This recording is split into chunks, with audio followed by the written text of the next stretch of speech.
Assalamualaikum warahmatullahi wabarakatuh. Perkenalkan, nama saya Sultan Aidan Afiq Soekarto dari kelas 12 IPA 4, absen 34. Di sini kelompok kita akan mempresentasikan dari soal-soal yang sudah kita jawab. Nah, kita masuk pada soal yang pertama, yaitu apa saja sih unsur-unsur dan sifat dari transisi periode keempat. Yang pertama, ada skandium, titanium, kromium, mangan, kobalt, nikel, besi, seng, tembaga. Yang kedua, ada sifat-sifat dari transisi periode keempat, yaitu 1. Sifat logam. Unsur transisi memiliki sifat logam dikarenakan mempunyai titik leleh dan titik-titik yang sangat tinggi, sehingga densitas unsur transisi cukup besar dan bersifat kuat dan keras. Yang kedua, ada bilangan oksidasi. Unsur transisi mempunyai lebih dari satu bilangan oksidasi dikarenakan mudahnya unsur transisi periode keempat melepaskan elektron valensinya. Yang ketiga, ada senyawa berwarna. Unsur transisi sebagian besar mempunyai warna. Kenapa unsur transisi periode keempat mempunyai sifat berwarna ini? Karena elektron pada subkulit D belum terisi penuh, sehingga terjadi pemecahan dan membentuk celah energi yang dapat menyerap energi pada gelembung sinar tampak. Yang keempat, sifat magnetik.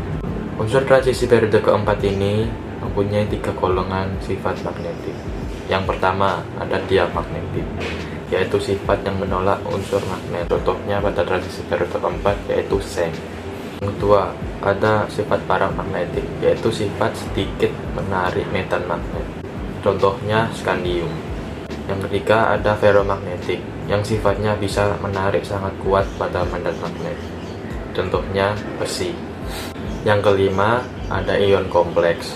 Unsur transisi dapat membentuk ion kompleks karena orbital D yang masih kosong, sehingga unsur transisi periode keempat dapat membentuk senyawa kompleks. Yang keenam, ada senyawa kompleks. Senyawa kompleks adalah senyawa yang mengandung ion kompleks. Nah, ion kompleks tersebut dapat bertindak sebagai kation ataupun anion. Yang ketujuh, ada sifat kimia.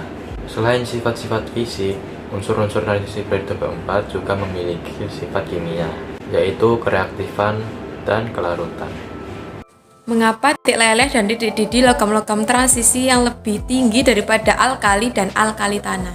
Yang pertama, transisi lebih kuat daripada alkali dan alkali tanah. Mengapa kok transisi lebih kuat? Karena transisi memiliki atom yang rapat dan kuat, sehingga lebih besar daripada alkali dan alkali tanah. Yang kedua, mengapa titik lebur zinc itu lebih rendah daripada unsur transisi lainnya? Karena transisi lebih besar dan memiliki atom yang rapat. Maka dari itu, titik lebur zinc akan rendah dari orbital D-nya yang terisi penuh sehingga tidak dapat membentuk ikatan kovalen. Jadi titik lebur zinc itu lebih rendah. Yang ketiga, mengapa transisi lebih pendek daripada jari-jari atom unsur golongan 2A? Karena semakin banyak elektron D-nya dari kiri ke kanan yang menyebabkan elektron tersebut lebih tertarik ke arah atomnya, sesuai dengan aturan jari-jari atom dalam satu periode dari kanan ke kiri. Unsur transisi akan semakin kecil, namun kenyataan besar. Jari-jari atom unsur transisi ini lebih relatif sama. Hal ini disebabkan karena adanya penambahan elektron yang mengisi orbital D-nya di bagian dalam. Sedangkan golongan 2A merupakan golongan utama yang memiliki jari-jari atom yang besar. Baik, di sini saya akan menjelaskan mengenai konfigurasi elektron.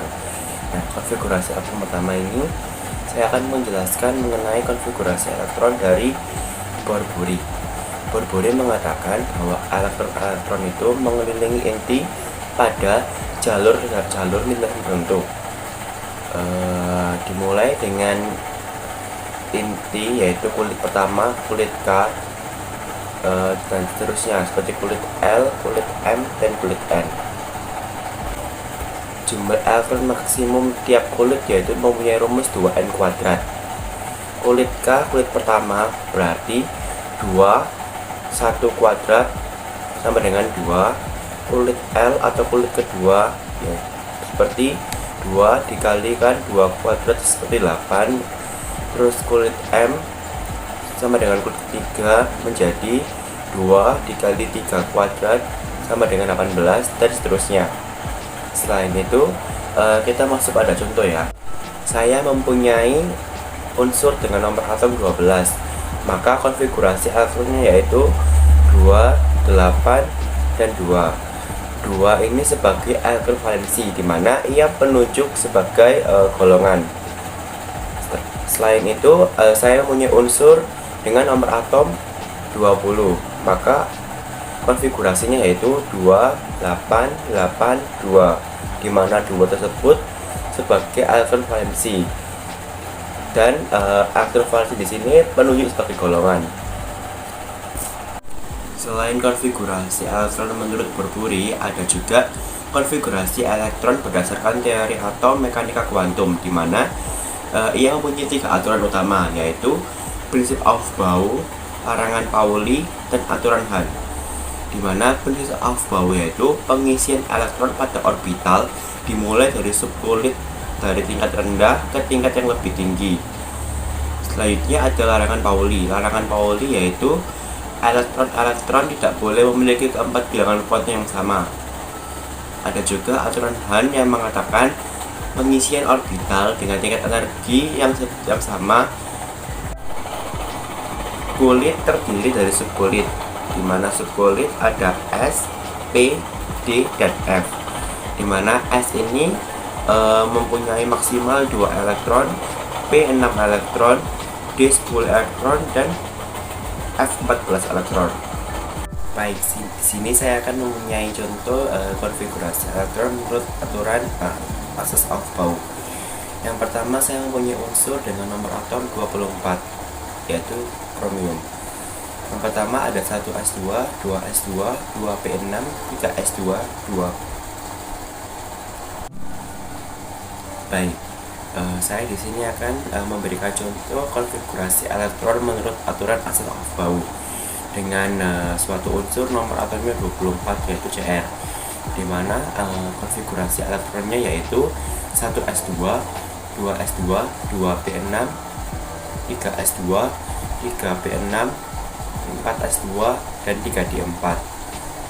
Konfigurasi tersebut sudah benar, namun orbital D itu harus tengah ataupun full, sehingga yang benar yaitu 1s2, 2s2, 2p6, 3s2, 3p6, 4s1, dan 3d5, sehingga kromium itu bisa bersifat stabil karena D orbital D tersebut sudah setengah penuh ataupun penuh nantinya. Assalamualaikum warahmatullahi wabarakatuh. Perkenalkan, nama saya Syarani Akila Sabina dari absen 35. Kali ini saya akan menjelaskan untuk nomor 4. Pada nomor 4 ada soal tulisannya untuk garam kompleks berikut tuliskan ion kompleks, ion pusat, dan ligannya serta berilah namanya. Oke, saya beri contoh untuk yang nomor 1 yang MgCuCl4. Nah, seperti pada slide di sini tulisannya A itu ion kompleksnya CuCl42-, ion pusatnya Cu2+, dan ligannya itu adalah Cl-. Garam kompleks itu terdiri ada 2, yaitu atom pusat dan ion kompleks. Nah, ion kompleks itu berada di tanda kurung. Tanda kurungnya itu CuCl4. Nah, untuk penamaannya sendiri, Mg itu merupakan ion pusatnya, CuCl4 merupakan nama ligannya. Oke, jadi penulisannya itu menjadi magnesium tetrakloro. Kenapa Cl4 dulu yang didahulukan? Karena pada syarat ligan harus mengikuti urutan abjadnya. Jadi di sini ditulis tetrakloro kuprat 2. Nah, Dari mana dapat 2? Dapat 2 itu dihasilkan dari rumus MIK sama dengan ML ditambah BAP. MIK itu adalah muatan ion kompleks, ML-nya adalah muatan ligan, dan BAP-nya adalah biloks atom pusat. Oke, cara mencarinya yaitu pertama kita tuliskan dulu rumusnya, MIK sama dengan ML ditambah BAP. Nah, untuk muatan ligannya itu tetraklorokuprat. Nah, tetrakloro ini merupakan muatan ligan yang bersifat min 1. Berarti karena dia tetra, min 1 dikali 4 ditambah dengan kupratnya. Kuprat ini adalah ion pusatnya pada tetrakloro. Nah, untuk tetrakloro sehingga kupratnya itu menjadi min 4 ditambah kupratnya adalah 2 biloksnya. Jadi min 4 ditambah 2 menghasilkan min 2. Maka di sini ditulis magnesium tetraklorokupratnya yaitu min 2. Nah, untuk selanjutnya hasilnya juga sama. Yang B itu natrium ditiosulfato argentat. Na-nya dulu yang ditulis natrium, kemudian A argentatnya untuk ion pusatnya itu ditulis di bagian belakang karena harus didahulukan oleh nama ligan. Nah, makanya itu S2O32 itu ditulis terlebih dahulu. Jadi ditiosulfato argentat. Karena dia at, maka muatan ionnya itu bersifat negatif. Baik, di sini saya akan menjelaskan untuk nomor yang 5. Nah, nomor 5 itu disuruh menuliskan rumus kimia dari A, B, C hingga D, E. Nah, sama juga rumusnya dengan nomor 4. Rumusnya itu adalah MIK sama dengan ML ditambah BAP untuk mencari ionnya. Nah, kita langsung saja masuk ke nomor 5A, yaitu kloronitratetraamin kobalt 3 sulfat. Oke. Kloronitrotetraamin kobalt. Nah, kobaltnya ini di bagian akhir itu menunjukkan ion pusatnya. Karena dia ion pusatnya, maka ditulis nama kobaltnya terlebih dahulu. Jadi ditulis CO dulu. Kemudian kloronitrotetraamin kobalt itu mengikuti CO-nya. Sehingga ditulis di sini Cl, CO, Cl, kloronitro, nitronya itu NO2, tetraaminnya itu NH34. Nah, sulfatnya ini adalah anion, maka ditulis di bagian akhir, di bagian akhirnya yaitu SO4. Oke. Nah, kemudian untuk mencari muatan ion kompleks itu maka Ml ditambah BAP. Nah, ML muatan ligannya itu adalah NO2 dan NO2 NH34. Kemudian BAP-nya adalah CO. Sehingga dihasilkan bahwa hasilnya adalah 3. Sama juga untuk yang B, C, D, dan E. Untuk B itu tetraamin karbonato kobalt 3 nitrat. Sehingga 3-nya ini dalam A dan B, 3-nya ini adalah biloks atom pusatnya. Maka dimasukkan untuk rumusnya di muatan ligan dan bilok atom pusatnya sehingga bisa kita ketahui muatan ion kompleksnya itu senilai berapa. Baik, di sini saya akan menjelaskan untuk nomor 6. Nah, untuk 6A, B, C, D kita sebutkan dulu pertanyaannya. Apa perbedaan grafit dan intan serta gambarkan strukturnya. Nah, pada slide berikut sudah saya tambahkan untuk strukturnya itu seperti apa dan gambarnya itu seperti apa. Oke, persamaan grafit dan intan itu dia sama-sama terbuat dari unsur karbon.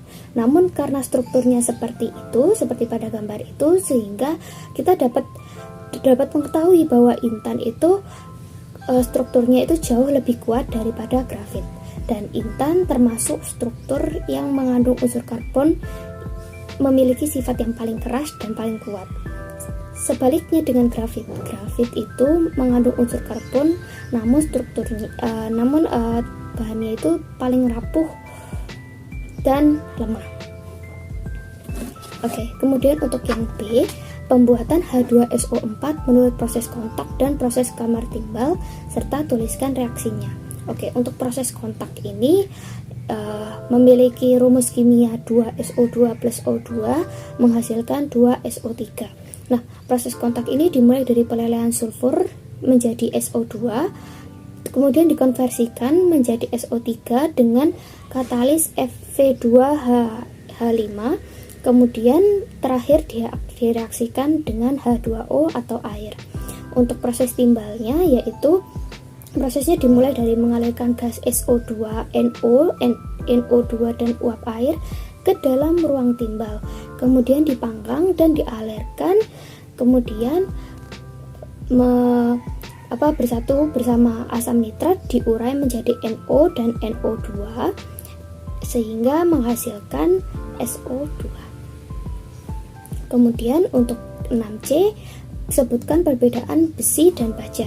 Untuk 6C perbedaan besi dan baja bisa dilihat di sini. Kalau besi merupakan unsur murni yang terdapat dalam unsur periodik Fe, kemudian sifatnya jauh lebih mudah berkarat daripada baja dan bersifat lebih lentur dan elastis. Sebaliknya dengan baja merupakan campuran besi dan karbon sehingga dia jauh lebih kuat dari besi serta bersifat kaku. Kemudian terakhir untuk 6D, di kromat dan dikromat. Untuk kromat itu Cr2O7 4- dan sedangkan dikromat yaitu C2O7 6-. Oke, untuk nomor 4D, jelaskan perbedaan kromat dan dikromat. Kromat memiliki rumus CrO42-, sedangkan dikromat memiliki rumus Cr2O7 2-. Jelas kromat dan dikromat memiliki perbedaan. Nah, perbedaannya yaitu untuk kromat yang CrO42- itu jauh dominasi dan atau dominan dengan suasana basah. Sebaliknya dengan dikromat Cr2O7 2-, dia jauh berdominasi atau dominan dalam suasana yang asam. Pengertian sendiri dari persamaan kimia atau yang biasa kita sebut persamaan reaksi adalah penulisan simbolis dari sebuah reaksi kimia. Nah, untuk rumus kimia bereaksi ditulis di sebelah kiri persamaan, dan untuk rumus kimia produk ditulis di sebelah kanan persamaan. Yang pertama ada Fe2O3 plus 2Al, yaitu nanti akan digabungkan antara Al dan O menjadi Al2O3, dan Fe2 nantinya akan menjadi 2Fe. Kenapa dikasih 2? Karena disamakan dengan bereaksi yang kiri. Dan Al kan biloxnya 3, O biloxnya -2, maka kita akan tukar menjadi Al2 dan O3. Nah, untuk seterusnya, untuk persamaan di huruf B, C, D, E dilakukan dengan cara yang sama, yang nantinya jawabannya seperti berikut.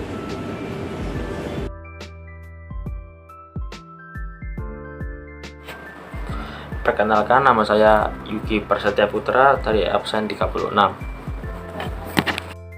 Nomor 9.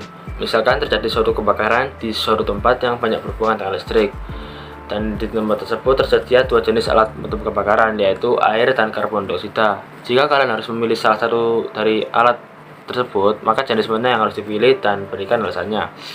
Oke, jadi jenis yang harus kita pilih adalah karbon dioksida. Kenapa? Karena karbon dioksida itu bersifat gas dan tidak bereaksi terhadap listrik.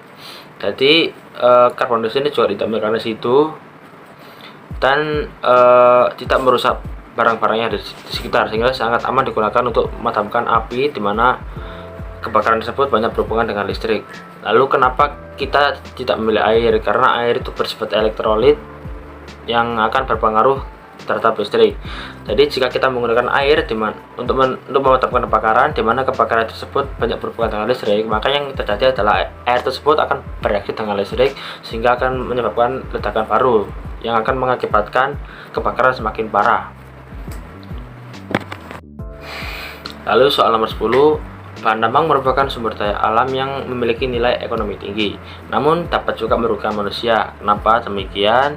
Dan berikan upaya agar bahan tambang itu tidak merugikan manusia. Oke, jadi yang pertama, bahan tambang itu merupakan sumber daya alam yang tidak terbarukan, dan banyak perusahaan-perusahaan tambang yang tidak bertanggung jawab dengan hasil tambangnya. Jadi mereka membiarkan bekas tambang itu begitu saja, sehingga bekas tambang tersebut dapat menyebabkan bencana alam seperti longsor.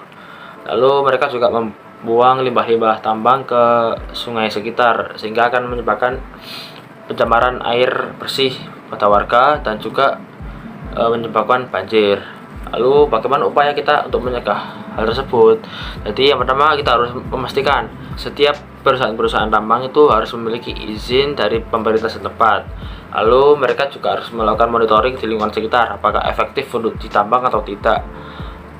Lalu mereka juga harus melaksanakan AMDAL. AMDAL itu berarti analisis mengenai dampak lingkungan. Di situ terdapat aturan-aturan yang wajib ditaati pada setiap perusahaan-perusahaan tambang. Lalu kita juga harus memilih cara penambangan yang tepat untuk mengurangi dampak kerusakan lingkungan. Kita juga bisa memilih alternatif lain selain menambang, karena seperti yang saya katakan tadi, bahan tambang itu merupakan sumber daya alam yang tidak terbarukan.